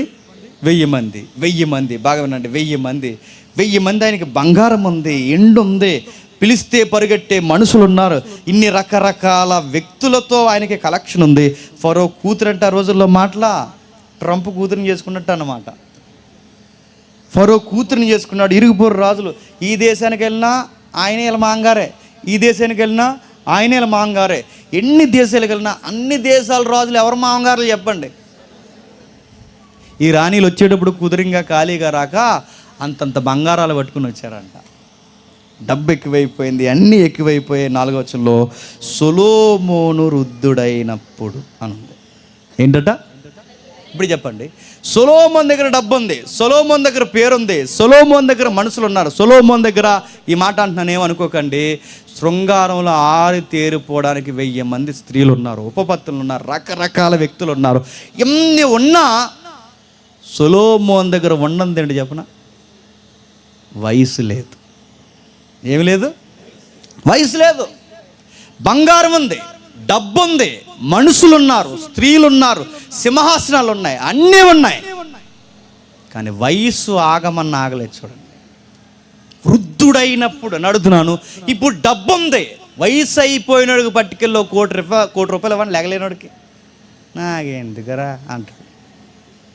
వయసు అయిపోయిన పెద్ద ఆయన దగ్గరికి వెళ్ళి నీ కోసం మోలానీసాన్ని తెచ్చామనండి, ఎవరావిడ అంటాడు, కనబడతా లేదు అంటాడు. నేను అడుగుతున్నాను, ఈ వయసులో మోనాలిసా ఐశ్వర్యాలు అందరూ వచ్చినా నడుగుతున్నాను, అనవసరం. డబ్బున్న అనవసరం, కావలసిన తిండున్న అనవసరం. ఇప్పుడు ఆయన ఏం చేయాలన్నా ఏముండాలి చెప్పండి? వయసు ఉండాలి. అయిపోయింది. సొలొమోనుకే వయసు అయిపోయింది. వయసు అయినప్పుడు బాగా వినండి, ఇప్పుడు ఆయనకి ఏం గుర్తొస్తాయి? నా దగ్గర డబ్బు ఉంది, నా దగ్గర స్త్రీలు ఉన్నారు, నా దగ్గర కావలసిన మనుషులు ఉన్నారు, కానీ నా దగ్గర ఆరోగ్యం లేదు, వయసు లేదు. ఇలాంటి గాయాలతో రాసిన పుస్తకమే చెప్పండి ప్రసంగి గ్రంథం. వయసు అయిపోయాక రాసిన పుస్తకమే ప్రసంగి గ్రంథం. ఇలాంటి బాధల్లో రాసిన పుస్తకమే ప్రసంగి గ్రంథం. వయసు అయిపోయిందంట. వయసు అయిపోయినాడు ఏం బాధపడతాడు చెప్పండి? నాకే వయసు అయిపోయింది అనుకోండి, రేపో మాపో డాక్టర్ గారు చెప్పేస్తారు, వయసు అయిపోయాక చెప్తారు కదా. ఇంకా ఎవరు వచ్చారు కూడా అని అడుగుతారు. మనవాళ్ళు మనవరాళ్ళు వస్తారు. ఎక్కడున్నారు? హాల్లో ఉన్నారు. పిలుస్తారు, బాబు రూమ్కి రండి అని పిలుస్తారు. ఏమవుతాడు? మా తాతయ్య గారు అండి. ఇంకా 4 రోజుల కన్నా ఎక్కువ ఉండని చెప్పేస్తారు. ఆ చెప్పేసిన మాట దరిద్రం ఏంటంటే కిటికీలోంచి పేషెంట్గా మనకి వినబడుతుంది కదా, వినబడేలా చేస్తాడు దేవుడు, వినబడుతుంది. అప్పుడు చెప్పండి, ఇంక నేను చచ్చిపోతానన్న వార్త డాక్టర్ల వలనో మనవాళ్ళ వలనో నాకు తెలిసిపోయిన తర్వాత హాస్పిటల్ మంచం మీద నాకు ఏ థాట్స్ వస్తాయి చెప్పండి? నా ఫ్యామిలీ గుర్తొస్తుంది, నా వైఫ్ గుర్తొస్తుంది, నా పిల్లలు గుర్తొస్తారు. మొట్టమొదటి వైఫ్ గుర్తొచ్చినప్పుడు ఇలా ఉంటుంది. 30 ఏళ్ళు 40 ఏళ్ళు కలిసి కాపురం చేసాం, తిట్టుకున్నాం, కొట్టుకున్నాం, బాధపడ్డాం, ప్రేమించుకున్నాం, కలిసి తిన్నాం, కలిసి ఆకలుతున్నాం, కలిసి నిద్రపోయాం, కలిసి తిరిగాం, 40 ఏళ్ళు కలిసి తిరిగాం. ఇప్పుడు ఈ తోడుగా నేను వెళ్ళిపోతున్నాను. నేను వెళ్ళిపోయిన తర్వాత తను ఎలా ఉంటుందన్న బాధ నన్ను తినేది చెప్పండి. నేను వెళ్ళిపోయిన తర్వాత తనకు ఇప్పుడు మెతుకులు ఎట్టే వాళ్ళు ఉంటారో ఉండరని బాధ తింటుందో తిందా చెప్పండి. నేను వెళ్ళిపోయాక నా భార్య ఏమైపోతుంది, బాధ ఎక్కువ అవుతుంది. ఇది మీకు అర్థమైతే ఒక ఆవిడ ఉంటేనే ఎంత బాధపడితే ఇప్పుడు చెప్పండి. సొలొమోను గారికి ఎంతమంది ఉన్నారు? ఒక ఆవిడ ఉంటే ఎంత బాధపడితే ఆయన ఎంతమంది ఎంత బాధపడి ఉంటాడు. ఆ బాధల్లోంచి రాసిన జ్ఞానోదయపు పుస్తకమే చెప్పండి. అందుకన్నాడు స్త్రీలు వేస్ట్, మనీ వేస్ట్, ఈ సూర్యుని కింద ఏవైతే సంబంధాలు పెట్టుకుని ఇవన్నీ వేస్ట్ వేస్ట్ వేస్ట్. లైఫ్లో మిగిలేది ఏదన్నా ఉంది అంటే ఆ చివర్లు అంటాడు దేవుని కొరకు మనం చేసిందే మిగిలిపోతుంది అని. అది లేత వయసు అయినా నడిప్రాయమైన ఏదైనా చివరిలో మనకు మిగిలిపోయేది ఏదైనా ఉంది అంటే ఆ చివరి అధ్యాయం చివరి వచనాలు చెప్తున్నాడు చూడండి. 12వ అధ్యాయం ఇదంతయు వినిన తర్వాత తేలిన ఫలితార్థం ఇదే, దేవుని యందలి భయభక్తులు కలిగి ఆయన కట్టడలను అనుసరించి నడుచుచుండవలెను. మానవ కోటికి లైఫ్ మీనింగ్ ఇదే. చూసారా? భార్య ఉంటుంది అనుకుంటున్నావా? ఉండదు. భర్త ఉంటాడు అనుకుంటున్నావా? ఉండరు. పిల్లలు ఉంటారు అనుకుంటున్నావా? ఉండరు. నీ లైఫ్లో ఎలా ఒంటరిగా వచ్చి ఒకరోజు అలా పోతావు. ఆ రోజు నీ లైఫ్లో మిగిలిపోయేది ఏదైనా ఉందంటే నీకు దేవునికి సంబంధించిందే మిగులుతుంది. ఆ రోజు ఆయన కట్టడలను పాటించావా లేదా? ఆయన ఆజ్ఞలు తూచా తప్పకుండా జీవించావా లేదా? ఆయన తీసిన నియమాలు నువ్వు జరిగించావా లేదా? ఇదే మిగులుతుంది ఆ రోజు గూఢమైన ప్రతి అంశమును గుర్చి దేవుడు విమర్శ చేయనప్పుడు ఆయన ప్రతిక్రియను, అది మంచిదే కానీ చెడ్డదే కానీ, తీర్పులోనికి తెస్తాడు. అందుకే ఒళ్ళు దగ్గర పెట్టుకుని జీవించి, లేత వయసు జాగ్రత్త, నడిప్రాయం జాగ్రత్త, వృద్ధాప్యం వచ్చేసరి ఇంక చేసేది ఏముండదు నీ తలకాయ. ఆ తర్వాత స్మరించుతూ కూర్చోవడం తప్ప. అందుకే ఇప్పుడు సువార్త చేయాలి కూడా ఎంత చేయాలి చేసే. ఈ సభలో కష్టపడాలనుకుంటున్నా ఎంత కష్టపడాలి అంత కష్టపడు. ఇంకా సభలో చేయాలి, ఎన్ని చేస్తావు చేయి. చర్చ్ అంటావో, యూత్ మీట్లు అంటావో, సండే స్కూల్ అంటావో, ఎన్ని చేస్తావు చేయి. ఉద్యోగం చేయి, చదువుకో, సంసారం చేయి. కానీ మరో పక్క దేవుడు నీకు ఇచ్చిన నియమాన్ని తూచా తప్పకుండా పాటించు. చదువులు ఉన్నావా? నీ చుట్టూ ఉన్న విద్యార్థులకి మాదిరికరంగా ఉండు. సంసారంలో ఉన్నావా? మిగిలిన సంసారాలకి జాగ్రత్తగా మాదిరికరంగా ఉండు. ఉద్యోగస్తులు అయితే తోటి ఉద్యోగస్తులకి మాదిరికరంగా. ఎక్కడున్నా సరే నీ నుంచి ఒక స్మెల్ రావాలి. అదేంటో తెలుసు, ఒక ఫ్లేవర్ రావాలి. దాని పేరు గాస్పల్. సువార్త సువార్త సువార్త సువార్త. ఏంటో అవి డిఫరెంట్గా ఉంటాడంటే ఎస్, వాళ్ళు ఒక నాలెడ్జ్ ఉంది. ఆ నాలెడ్జ్ ఏంటో తెలుసా? సువార్త. వాడు తుమ్మినా దొగ్గినా ఏం చేసినా, వాడు తినడానికి కూర్చున్నా, ఎక్కడికి రమ్మన్నా, చివరికి ఒక పార్టీకి రమ్మన్నా, వాడు దేంతో కంపేర్ చేసుకుంటాడంటే సువార్తతో. రేపొద్దున్న నువ్వు చచ్చిపోయిన తర్వాత మిగిలిపోయేది ఏదైనా ఉందంటే, దేవా ఆ రోజు 2 రోజులు మేము సవాలు చేస్తాం, 3 రోజులు సవాలు చేస్తాం, దేవా నీ కొరకు ఇక్కడ సువార్త చెప్పాను, దేవా ఇక్కడికి పరిగెట్టాను, దేవా ఇది చేశాను, నీ ఆజ్ఞలు నెరవేర్చడానికి నేను ఎంత భయపడి జీవించాను అనగానే అప్పుడు అంటాడు, బలా నమ్మకమైన దాసుడా. 60 ఏళ్ళ చిన్న జీవితంలో ఇలా కనబడి అలా పోయే చిన్న దశలవి ఆ యవన ప్రాయమైన నడిప్రాయమ. ఆ టైంలో నువ్వు చాలా జాగ్రత్తగా ఉన్నావు. వృద్ధాప్యంకి వచ్చినప్పుడు నన్ను జాగ్రత్తగా చూస్తావు. అందుకే మన వయసు అయిపోయిన తర్వాత భార్య మనతో ఉంటుంది లేదు నాకు తెలియదు, పిల్లలు మనతో ఉంటారు లేదు నాకు తెలియదు, కానీ నువ్వు దేవుణ్ణి పట్టుకుని ఏడిస్తే మృదుము వచ్చు వరకు ఎత్తుకునేవాడు ఒకరు. ఎవరు చెప్పండి? నేను పుట్టించిన యెహోవా. ఆ రోజు నిన్ను ఎవరు చూస్తారు లేదు నాకు తెలియదు, కానీ యెహోవా మాత్రం నేను చూస్తాడు. నువ్వు నెమ్మదగల స్థలముల్లోనికి చక్కగా ప్రశాంతంగా నీ మరణాన్ని ముగించుకునేలా దేవుడు నీకు సన్నాహాలు సిద్ధపరుస్తాడు. అందుకే ఈ లెసన్ అంతా విన్న తర్వాత మీకు అర్థం కావాల్సింది ఏంటి? ఒకటే, అన్ని దశల వాళ్ళు ఉన్నారు ఇక్కడ. టీనేజ్లో ఉన్నవారు ఉన్నారు, నడి వయసులో ఉన్న వాళ్ళు ఉన్నారు, వయసు దాటిన వారు ఉన్నారు. ఈ అన్ని దశల వారికి మీరు ఒకసారి ఊహించండి. చూస్తుండగా అయిపోలేదా స్కూల్ లైఫ్ చెప్పండి, చూస్తుండగా అయిపోలేదా కాలేజీ లైఫ్ చెప్పండి, చూస్తుండగా అయిపోలేదా నడిప్రాయం చెప్పండి, చూస్తుండగానే అయిపోతే జీవితం. మళ్ళీ చెప్తున్నా, ఇలా చూసి అలా చూసలేగా అయిపోయింది. సంవత్సరం చూస్తుండగా అయిపోవట్లేదా? గిర్రెని తిరిగి వస్తుంది. ఈ ఏడాదులు చూస్తుండగా అయిపోతున్నాయి. నేను అడుగుతున్నాను, చూస్తుండగా అయిపోతాయి, కానీ ఒక్కడ గుర్తుపెట్టుకోండి, ఎన్నైనా చూస్తుండగా అయిపోతాయి, కానీ ఎప్పటికీ తరగని ఆస్తి ఉందంటే నువ్వు దేవుడి కోసం చేసిన ఆ యాగాలే ఎప్పుడు గుర్తుంటాయి. గుర్తుపెట్టుకో.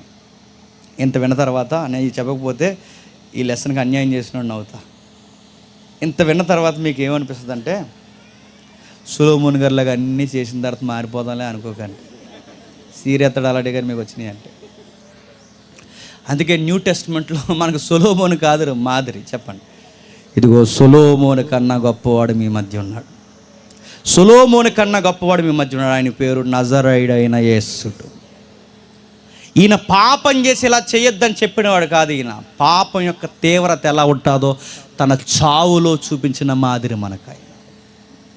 సొలొమోను జడ్జిమెంట్లో లాజిక్లు ఉపయోగించి ఆయన జడ్జిమెంట్లు చెప్పాడు. ఈయన అది కాదు, తన యొక్క నీతి గల ప్రవర్తన చేత ఆయన జడ్జిమెంట్లు ఇచ్చాడు. ఆయన సొలొమోను దగ్గరికి ఇద్దరు తల్లులు ఒక బిడ్డను తీసుకొచ్చి నా బిడ్డ నా బిడ్డ నా బిడ్డ అని కొట్టుకుంటే సొలొమోను ఇచ్చిన తీర్పు ఏంటో తెలుసా? 2 మొక్కలు నరికి చెరో మొక్క ఇచ్చేయండి అన్నాడు. నిజమైన తల్లి ప్రేమ ఏంటో బయటకు వస్తుందని చెరుకొక మొక్క ఇచ్చేయండి అని ఇలాంటి జడ్జిమెంట్ సొలొమోను దగ్గర తెస్తే, ఈ క్రొత్త నిబంధన సొలొమోను నజరేయుడైన యేసు దగ్గరికి అదే జడ్జిమెంట్ తెస్తే ఏమంటే చెప్పనా, 2 మొక్కలు నరకడు, చచ్చిపోయిన బిడ్డను బతికించా తలికిచ్చేస్తాడు. అందుకే ఈయన సొలొమోను కన్నా గొప్పోడు. ఆయన స్త్రీలతో సహవాసం చేశాడు. ఈయన వ్యభిచారం చేసిన స్త్రీని కూడా తన మేరీని ఎలా అయితే పిలిచాడో, తన తల్లిని మేడం అనే వర్డ్ ఉంటుంది అక్కడ, తన తల్లిని ఎంత ఆనర్ చేశాడో వ్యభిచారిని కూడా అంత ఆనర్ చేశాడు ఆయన. అందుకే మనకి మాదిరి ఎవరు తెలుసా? చూపులు ఎలా ఉండాలో, మాటలు ఎలా ఉండాలో, నడక ఎలా ఉండాలో, మన వయస్సుకి సరి అయిన మాదిరి ఎవరు చెప్పండి? ప్రభువు అయిన యేసుక్రీస్తు. తండ్రి తండ్రిని తప్పించిపోయాడు, తండ్రి తండ్రి అని దాహంతో ఉన్నాడు, తండ్రి తండ్రి అని ఆకలితో ఉన్నాడు, తండ్రి తండ్రి చిత్తం నెరవేర్చడానికి ఒక మాట అన్నాడు, నువ్వు అమర్చిన నా శరీరమును పవిత్రముగా యజ్ఞంగా మార్చేస్తా అన్నాడు. అందుకే రాయల్టీ అంటే చెప్పనండి, తప్పులు చేసి జీవితానికి మరకలు అంటించుకోవడం కాదండి. రాయల్టీ అదో రకమైన ఫీల్ ఎప్పుడు ఉంటుంది చెప్పనా? ఏ తప్పు చేయకుండా ఉంటే, ఏమి చేయకుండా, ఎక్కడ లొంగకుండా, అదో రకమైన రాయల్టీ ఉంటుంది. లొంగకుండా ఉండండి, మీ మాట కానీ మీ బిహేవియర్ కానీ అదో రకమైన రాయల్టీ ఉంటుంది. లసుకులు ఉన్నాయనుకోండి, అక్కడ ఇద్దరు మాట్లాడుకొని నీకోసమే మాట్లాడుకున్నట్టు ఉంటుంది. అది పవర్ఫుల్గా ఉంటుంది. మళ్ళీ చెప్తున్నాను, నువ్వు సీరియస్గా జీవించు. నా కోసం వాళ్ళెందుకు మాట్లాడుకుంటారు, గాలి ఎదవాళ్ళు అంటావు, గుర్తుపెట్టుకో. నా కోసం వాళ్ళెందుకు మాట్లాడుకుంటారు, నాకు తెలుసు నేనేంటో, ప్రూవ్ చేయమని అడుగుతాం మనం. ఎందుకంటే మనం ఏంటో మనకే చెప్పండి తెలుసు. ఆ ధైర్యం ఎప్పుడు వస్తుంది చెప్పనా? ప్రభువుని బట్టి ఏలాడు, ప్రభువుని బట్టి జీవించు. అమ్మ నాన్న చూస్తున్నారు లేదు వదిలే, కానీ నేను పుట్టించిన దేవుడు ఖచ్చితంగా చూస్తున్నాడు. నీకు బతకడం రావట్లేదు, నాకు బతకడం రావట్లేదు అని మన కొరకు మాదిరిని పంపాడు. ఆ మాదిరే ప్రభు అయిన యేసుక్రీస్తు. చూడండి ఆయన ఎలా బిహేవ్ చేశాడు, అలా బిహేవ్ చేయండి. చిన్న జీవితం అండి, ఇలా ముక్కు మూసుకుంటే అయిపోతుంది జీవితం, అంతే. మీరు చెప్తే నమ్మరు. అప్పుడే నాకు 30 దాటేసినాయి. ఇప్పుడు నాకు 33 అయిపోతున్నాయి, 34 వస్తాయి. నాకు 33 అంటే ఇంకా గట్టిగా పోతే ఇంకో 30 సంవత్సరాలు బతుకుతాం. సగటు భారతీయుడు ఎంత? 30. నేను గట్టిగా గాస్పల్ చెప్తే ఇంకో 20 ఇయర్స్ చెప్తాను, ఇంకా 10 ఇయర్స్ రెస్ట్, ఇక 20 ఇయర్స్ చెప్తాను. నాకే 20 ఇయర్స్ ఉంటే నేను అడుగుతున్నాను, నాకన్నా పెద్ద బళ్ళు ఉన్నాయి ఇక్కడ, చెప్పండి మీరు ఏం చేస్తారు? లింగు ముక్కు మూసుకుంటే 30 ఏళ్ళు ఎలాగైపోయినా తెలియట్లేదు, ఇంకొక 30 ఏళ్ళు గిర్రని తిరిగితే అయిపో చెప్పండి. ఎంతలో కనబడి అంతలో పోయే జీవితం వరకు చాలిక చేసినవి. ఈరోజు వరకు ఏమని చేస్తుంటే వాటికి పులి స్టాప్ పెట్టండి. దేవుని కోసం బ్రతకడానికి మీ జీవితంలో జెండా ఎత్తి పట్టుకోండి. దేవుడు మిమ్మల్ని దీవించును గాక. Amen amen amen. ప్రార్థన చేసుకుందాం. ప్రేమగల తండ్రి, కృపగల దేవ, విలువైన సంగతుల తండ్రి మాతో మాట్లాడినందుకు మీ స్తుతులు దేవ. సొలొమోను జీవితంలో తండ్రి అన్ని అనుభవాలు చూసి తండ్రి మాకు రాశాడు. మళ్ళీ మేము అలా పాడైపోకూడదనే తండ్రి. ఒకరోజు తండ్రి ఆయన చెబితే అందరూ వినేవారు, కానీ ఆయనకి వయసు అయిపోయిన తర్వాత తన భార్యలు చెబితే వినే దశ వచ్చేసింది తండ్రి. అలాంటి వయసు మాకు కూడా వస్తా తండ్రి. మా మాట వినే రోజులు పోతాయి తండ్రి. మేమే అందరి మాటకి తలదించే రోజులు వచ్చేస్తాయి. అది చూస్తుండగానే మా కళ్ళ ఎదుటికి వస్తుంది తండ్రి. మా బాడీ మాకు చెబుతుంది, మా తల రంగు మారుతుంది, మా కండరాల సత్తువు తగ్గుతుంది. ఇవన్నీ దేనికి సంకేతం అంటే రాకుండానే ఆ వయసు వస్తున్నానని తండ్రి మాకు ముందుగానే పలకరిస్తుంది. అలాంటి పరిస్థితుల్లోకి మేము జారిపోక ముందే తండ్రి, ఇంక ఏమీ చేయలేని పరిస్థితుల్లో మేము కూరుకుపోకముందే వయసు ఉండగానే సువార్తని, సభలని, దేవుడని ఇలాంటి పదాలతో మా జీవితాన్ని రమ్యంగా మార్చుకునే దాన్ని ఇవ్వండి. ఉద్యోగాలు చేస్తున్న తమ్ముళ్ళైనా, చదువుకుంటున్న చెల్లెళ్ళైనా, చదువుకుంటున్న తమ్ముళ్ళైనా, ఎవరెవరు యవనస్తులు ఇక్కడికి వచ్చారో వారందరినీ కాచి కాపాడండి. జరిగిస్తున్న తమ్ముడిని బట్టి, తన సహకారులకు ఉన్న తల్లిదండ్రులను బట్టి, తోటి యవనస్తులను బట్టి, అందరిని బట్టి మీకు స్తుతులు. ఎవరైనా ఈ మాటలు తప్పుగా తీసుకుని మా అమ్మ చెడ్డ మాటలు మాట్లాడితే వారిని క్షమించండి. యవనస్తుల సదస్సులు ఈ బిడ్డలందరినీ మీ చేతులకు అప్పగిస్తూ, మా శత్రులను మా మిత్రులను మీ చేతుల్లో పెడుతూ క్రీస్తున్నామని ప్రార్థన సమర్పిస్తున్నాం తండ్రి. Amen amen amen.